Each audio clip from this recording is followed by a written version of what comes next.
All right, guys, welcome back. We should be good to go here.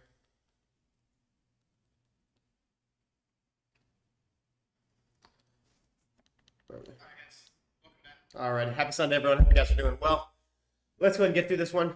Short and sweet. I will take a few questions at the end, and then we'll go ahead and keep this one moving here. I was contemplating when I want to come on today. I have some other things I got to do, but I figured we'd go live, keep it consistent, and keep the ball rolling. Tyler, what's going on, brother? Good afternoon to you. Hope you're doing awesome. Appreciate the confirmation. And hope you guys are all doing well this lovely weekend. Ready to get back to business here. So let's go ahead and get into the money-making stuff, the winning lottery numbers, which is what you guys are all here for. So let's go ahead and get into it. Turn this down here. All right, so monthly chart for the US dollar. We're still respecting this bearish breaker block here. So we're bearish on the monthly chart. We left this gap open here, this gap open here, all signaling that the monthly chart is heavy, it's bearish. If we continue accelerating on the monthly, we could see the market trade down into the 88s this year. Weekly chart.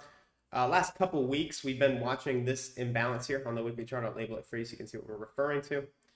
As you guys know, this imbalance has been key. And also, as you guys know, we're not just putting random zones on our chart with no clue what we're doing, right? We're looking at very specific levels within these ranges, right? So we traded up, we hit 50% of that, very important.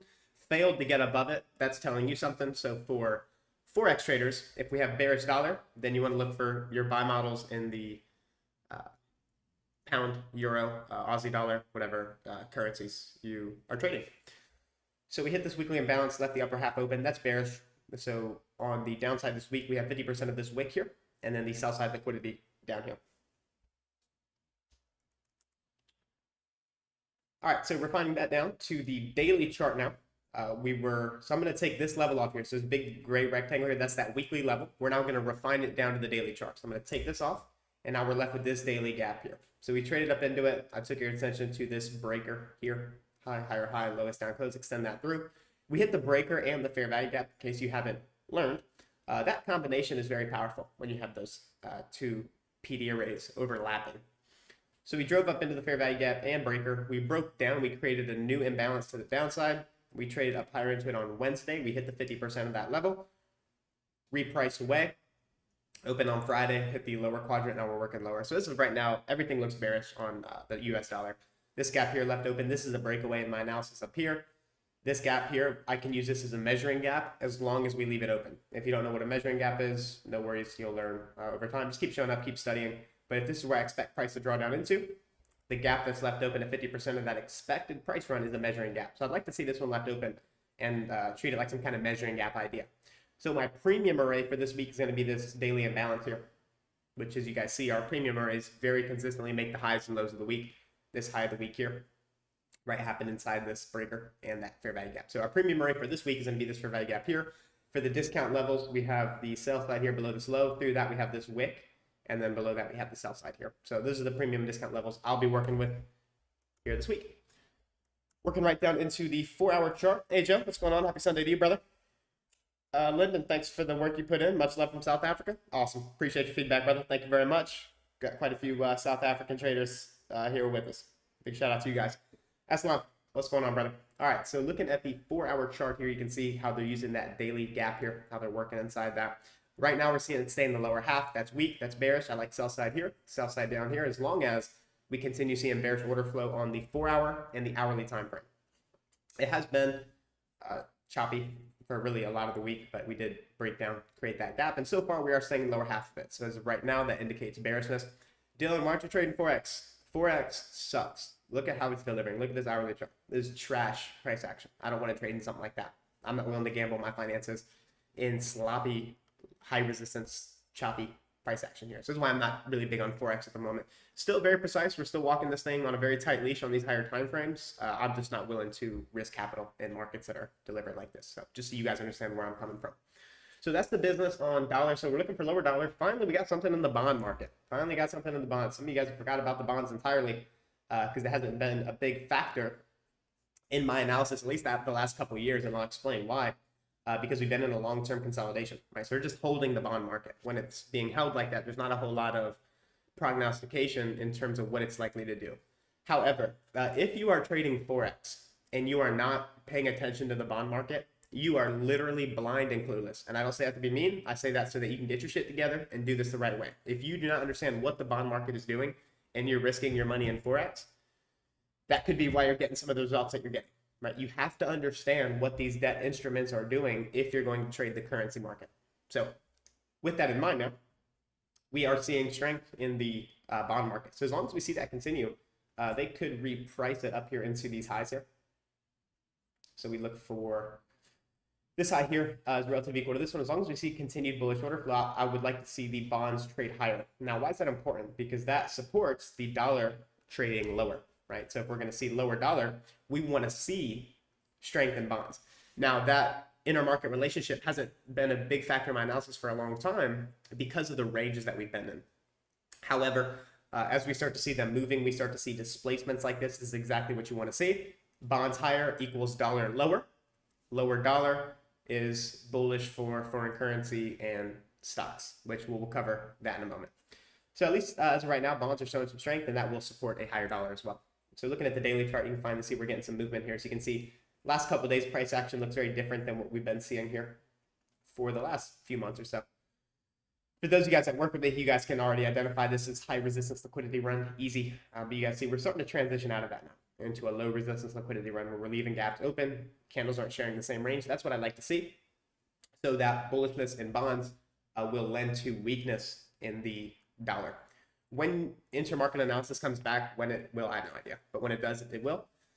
And when it does, you will see the level of precision that's available. It's super easy to understand what these markets are likely to do because it's like a Swiss timepiece, right? Every single gear in that overall machine has a place in terms of what this engine is likely to do, which is the markets.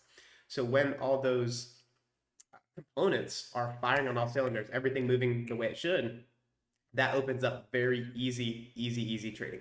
And if you've only been doing this for the last couple of years, you may not even know easy trading is because you've been trading these very hard market conditions. So easy is when everything is moving the way it should. Bonds, stocks, commodities, currency, and it's very easy to trade in those conditions. We haven't had that. It doesn't mean it's impossible. It just means it's going to be a bit more of a difficult market condition. Let's keep it rolling. Hey, Jeff. What's up, man? Yes, sir. I'm doing good. Hope you're doing good as well, man. Hopefully what we talked about, able to get some productive back testing going based off our conversation. All right, let's keep this rocking and rolling. So we got the bond market moving. That is good news. So in summary, good news. Bonds are moving. That will allow currencies to move, which if the bonds and the currency market is moving, in this financial system that we have, everything is a derivative of debt, of the interest rates and the debt market. So when the debt instruments are moving, like the bonds, that's going to allow everything else to breathe and really open up and move. So very important to understand the bond market. We are in a debt-based financial system. So you have to understand the ramifications of the debt and how that's going to impact the other assets that we may be trading. Well, why are you talking about bonds? We trade, NASDAQ. Well, bonds are important. Right, it's going to be extremely influential to what these stocks are going to do because interest rates control the currency. The dollar controls risk on, risk off. So you see, it's very important to understand what these other instruments are doing. So, with that in mind, let's get into the NASDAQ. Like I said, I want to keep this in short and sweet here today. So we pumped higher. We framed this as a manipulation because of how it traded higher. Quickly rejected these highs. If you studied my free course, you understand that this is something easy that we look for in terms of bearish institutional order flow. So we rejected the high here. We were bearish the previous week, and we were bearish this week as well. So we opened, traded higher, expansion lower. What we saw this last week was an inside week, meaning we did not take out the previous week's high or low. Generally, whenever I see an inside week like this, the next week is usually going to be big range expansion. Go.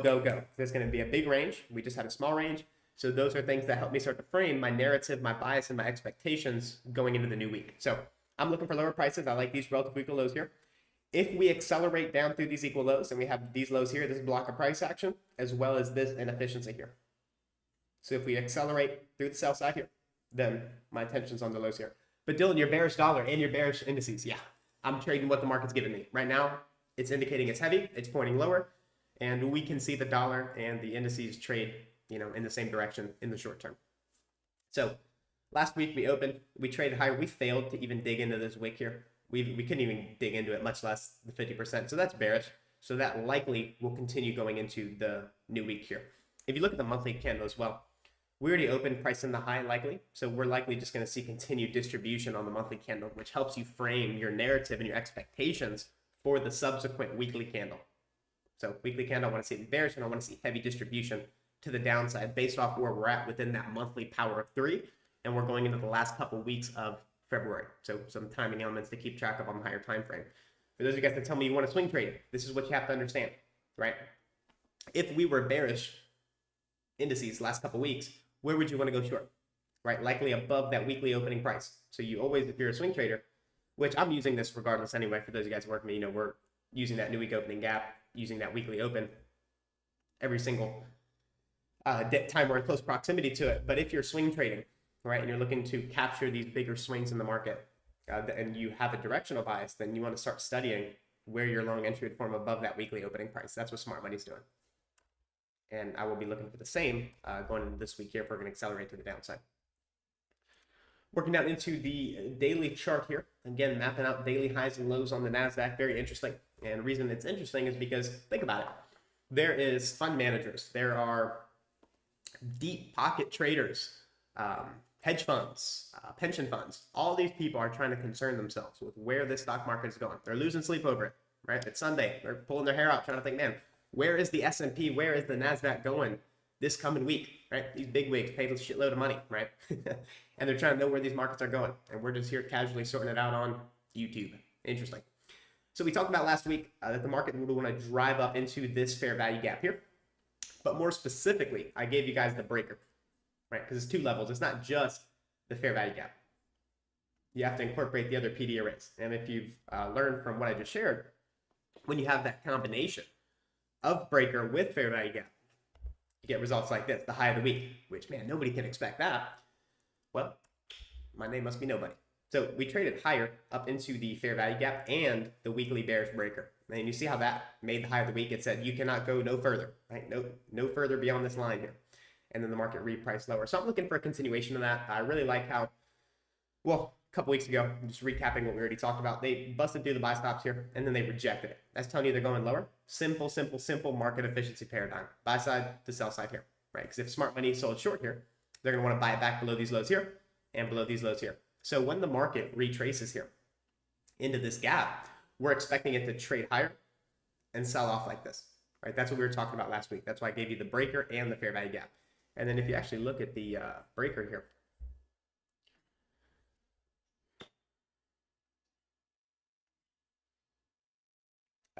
providing that, whoops. You can see the breaker here providing the high of the week here. So pretty close. How many points are we away from it?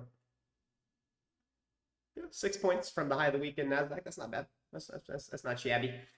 And then from the high of that breaker here, we then repriced away from it. So now what I'm looking at here going into this week, we'll take 7 off here, keep it clean.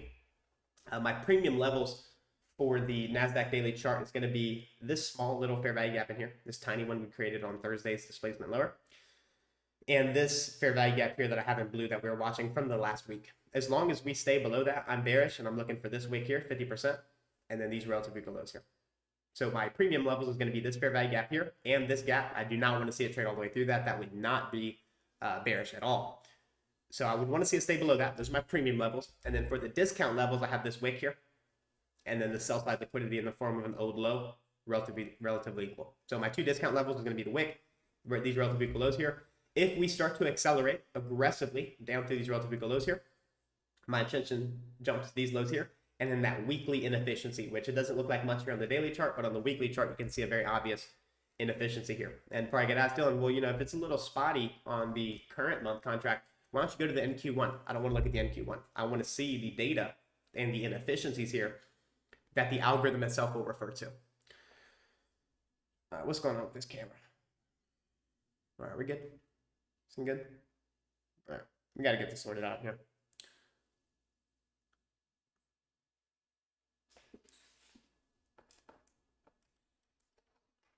One second.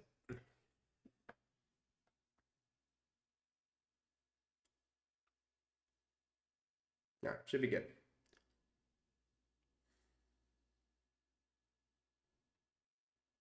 All right, so what was I talking about? The continuous contract. Yes, you may be thinking, well, Dylan, it's spotty here. Why won't you just go to the NQ1? Well, if I go to the NQ1, you'll see there'll still be inefficiencies in data here on the NQ1. Personally, I will look at the official contract, and I'll just work with these inefficiencies. And that served me well in the past. So you guys may be wondering, well, why wouldn't you just go to the continuous contract? I don't want to. I want to use these inefficiencies here that the algorithm will refer to. So that answers that question. So daily chart, you guys know my premium levels, my discount levels, what we're looking for. We're seeing bearish institutional order flow, right? You guys in the free course, very obvious, easy to see, right? Buy side taken, rejected, up close candle, we trade into it, reject it, up close candles, we trade into it, reject it. Very simple, easy read, right? So with that being in mind now, we will now take that insight, transpose it into the lower time frames. Again, when you're doing top-down analysis, you're taking the higher time frames and you're working your way down, right? It's not just a whole new fresh analysis on a new time frame, because you want to take the insights from the higher time frame and work your way down. That's how you avoid getting lost in the intraday time frames or anything lower than a daily chart. So we'll go to a 4-hour chart from here.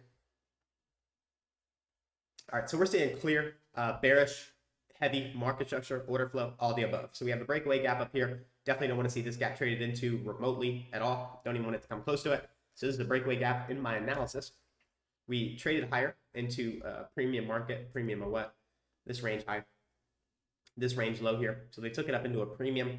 They threw down a fake bull flag, which is something we look for, right? If we're bearish and they drive it up into a premium, they give a fake bull flag here. That's just, getting retail long because they're looking for their patterns. They have no clue, right? They don't know buy side was taken and sell side is the draw. They just think, oh, there's my pattern, time to go long, right? Market efficiency paradigm.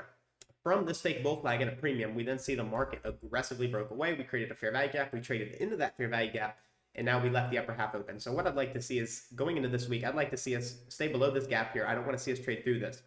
And then we should make a run for the sell side here and these relative equal lows down here.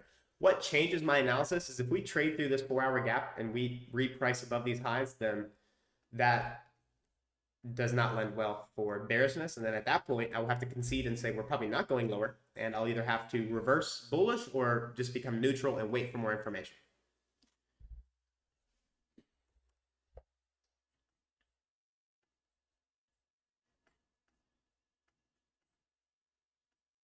All right, so hourly chart, let's see the same thing here. They pumped it into a premium, threw down that fake bull flag, broke it down. Now this is that 4-hour gap you guys are watching here. They trade up into it, respect the lower half so far, we're selling off. So I just want to see the market really be in a hurry and get down into those sell stops if that's what we're going to do here for this coming week. So there's the business, and then we will get into the usual suspects, and we'll go ahead and get going, call it a day here. All right, so let's go over to the crypto market. I've been keeping you on the right side of crypto. Hopefully you've been paying attention, because if you didn't pay attention, you paid with your finances. So we drove up into that weekly gap here. We talked about how that was bearish. We're seeing big down weekly candles. Again, no surprise there. Reaching for the fund level liquidity, right? It should be below this low here, and then we dug into all this back and forth balanced price range here, which is reasonable for it to retrace and not get all the way down through that. What I'll look for is see if we want to continue accelerating into the 49,000. So 49K for BTC. Oh, excuse me. So 49K for BTC looks in order. There's nothing bullish in this market. So obviously you don't want to try to go long. You don't want to offer your money, right? You worked hard for that money. You don't want to donate it. Same thing for Ethereum, right? Bearish, nothing remotely bullish. And look at all this juicy sell side liquidity here at the 880s level, below all these relative equal lows here. Now, am I saying we're to drop to the 800s this week? No, this is just what I'm weighing out based off the underlying market structure and order flow that we have right now. So these lows here should be jumping off the chart to you as a crypto trader. So why go long? Why not go short, right? Or why not make some money?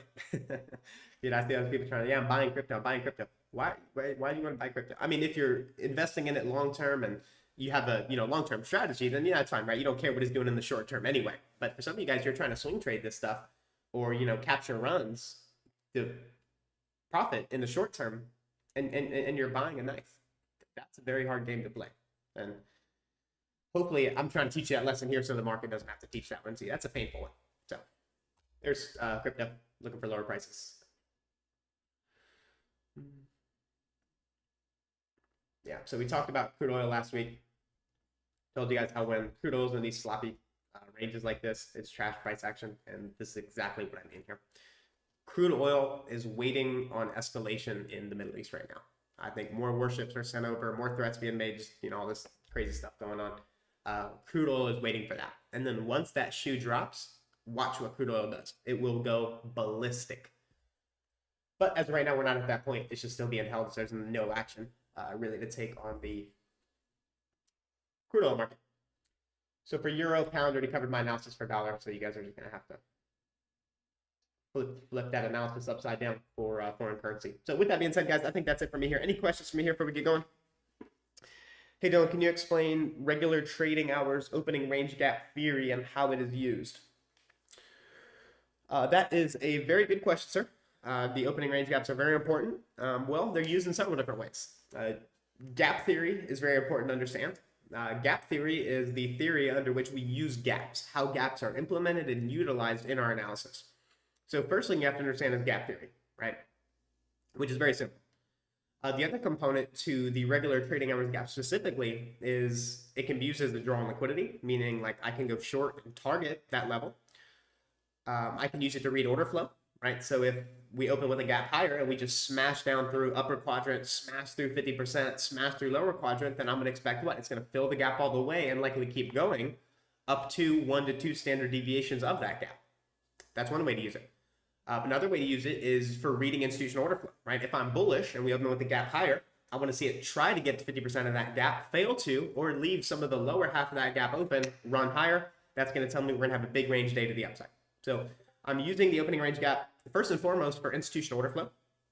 I'm using it as a draw on liquidity, and I will many times use it for entries as well. Like if you have those quadrant levels and you know what you're doing with those quadrants and you have a PD array that overlaps that, when you know the draw on liquidity, then you can also use it as a means of reading institutional order flow, target, and what was the other one? I said 3. Order flow, target.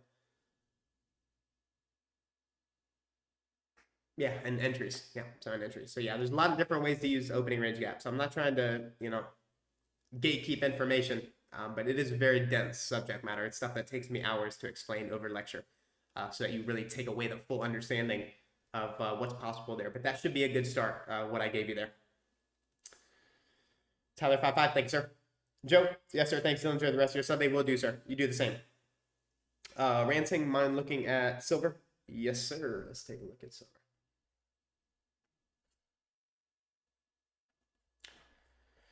All right. So last week, we talked about this gap here. Well, specifically, we talked about this gap here on silver, right? We talked about how it respected lower quadrant. So it's super easy to see it's going to run for these lows.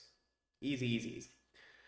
Well, once we ran out these lows here, that's external, right? So the market's going to do what? Pull back into a measure of internal, right? Which is this gap here. So what I'm watching here, a little sloppy. We overshot the gap here a little bit, but now we close back down below it. So what I'm watching for the silver market is this fair value gap here. This is going to be everything for me. If we respect it, stay below it, sell off, that would be bearish, which is right now, this is what it's looking like because we're leaving this gap open here. This up close candle is a bearish order block here. So we drove up into the bearish order block. Opening price here. All right, so we hit that open. Let me make that a little thicker so you guys can see that. I have a huge 27-inch monitor, so I always have to be mindful that it might not be coming through as big on your guys' screen. So I'll zoom in here. So you guys can see that bearish order block. You may be asking, why is this an order block? That's a good question. So you see this fair value gap here. Do you see how we failed to even reach the midpoint? When an up close candle gives you institutional order flow entry drill, it's a bearish order block. Drive into it, hit it, sold off. We don't have this gap to concern ourselves with here, which, you know, there's also this, yeah, we'll just focus on this reclaim gap. It's bigger anyway. So we rejected the bearish order block. This is how you read order flow. We repriced away from that order block and we closed below this gap here. We're now trading up into that gap. What you want to monitor for the buys this week, what I'll be monitoring for the buys this week on silver is how we use this gap here. You do not want to see it get above this up close candle because this now becomes what?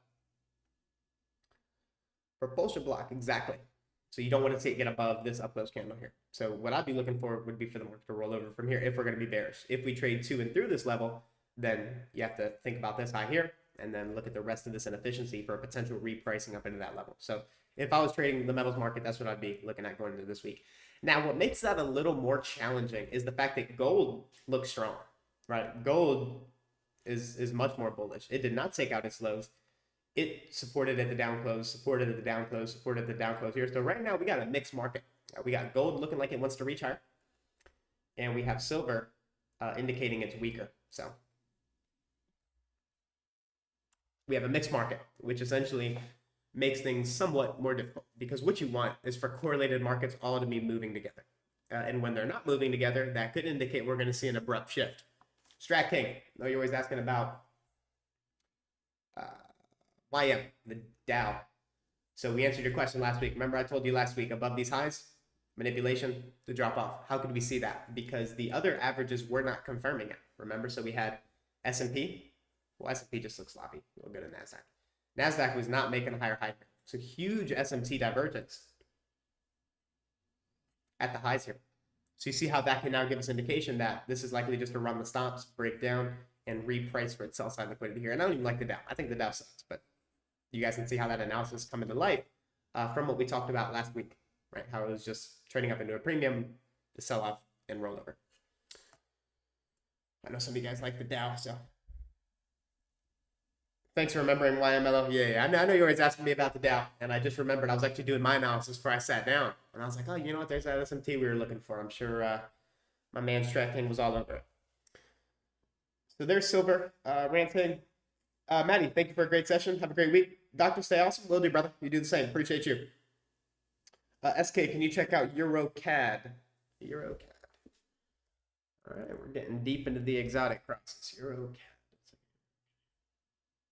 Oh man, it's just tough looking at a market like this. Yeah. Do you guys see what I'm saying? When you have a market like this, as opposed to, I mean, indices haven't even been the cleanest, but you know, at least they're somewhat moving, right? You can see obvious inefficiencies, obvious liquidity it's going to want to reach for, obvious liquidities for it to retrace back up into, obvious levels for it to break down into, very similar to like what we have in dollar right now. It's starting to clean up, right? There's an obvious range. It trades up, obviously, to 50%, right? Very easy to see all this information. We have a dealing range, trades up into a premium market.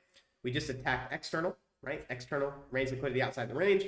After external, you get internal. Once you get internal, the market's going to go back for some external range liquidity. And it's just so easy to read what these markets are going to do and how they're going to do it when they are moving. So I want to really communicate this point here, because I don't want you to think I'm just stiffing you and don't want to give you some analysis on EuroCAD, but this is a turd, my friend.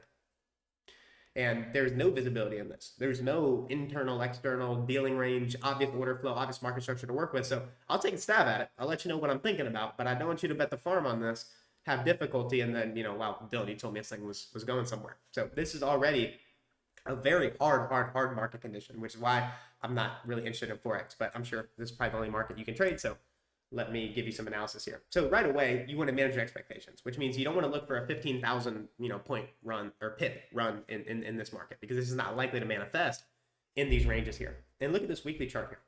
There's zero gaps to speak of. There's zero obvious liquidity. I mean, one could make the case of these relative weekly lows here, but let's say you're trying to short down into these relative weekly lows the last 4 weeks.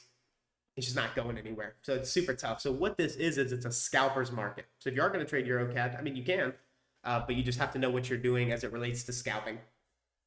Because even a market that's trash like this, you can scalp it if you know what you're doing. So EuroCAD, most recently, what I look at when we're in a market like this is, okay, where are we coming from? What have we just most recently done? Well, we've just most recently ran this thing higher, took the buy stops here, and then we rejected that, right? That's the most recent key levels that we're delivering from. After rejecting this liquidity here, we created an imbalance here. So far, we've been spending a lot of time in that imbalance, which I don't like to see when I'm trading, right? If I'm short here, I want to see it reprice lower in 1, 2, maybe 3 candles. I don't want to see it, spend 15 candles in the same range. It's a waste of my time. So with that in mind, as a caveat, this gap here needs to keep price at bay, and then these equal lows here would be my interest if I was looking at this market. So relative equal lows here, as long as we stay below that gap after taking the buy side, that's what I'd look for. But again, with the market structure, with the order flow, that analysis isn't worth a whole lot given the way it's likely to deliver. So hopefully that makes sense. Hopefully I've communicated that clearly, because I want you guys to focus on markets. That's going to be easy. It's going to be easy trading. It's just going to lay it in your lap. Here you go. It's easy trading. There's equal lows, sell short, bam, easy money. And there's certain markets that do that, and provide those conditions, and there's certain markets that also are going to make it much, much more difficult than it needs to be. So hopefully that makes sense.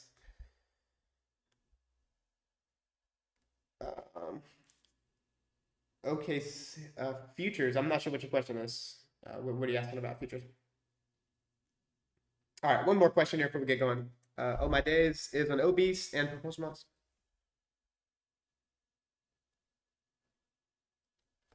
Yeah, it can technically trade all the way to the high of an order block. I mean, the most recent one we just talked about was what, silver. All right, let's go to NASDAQ.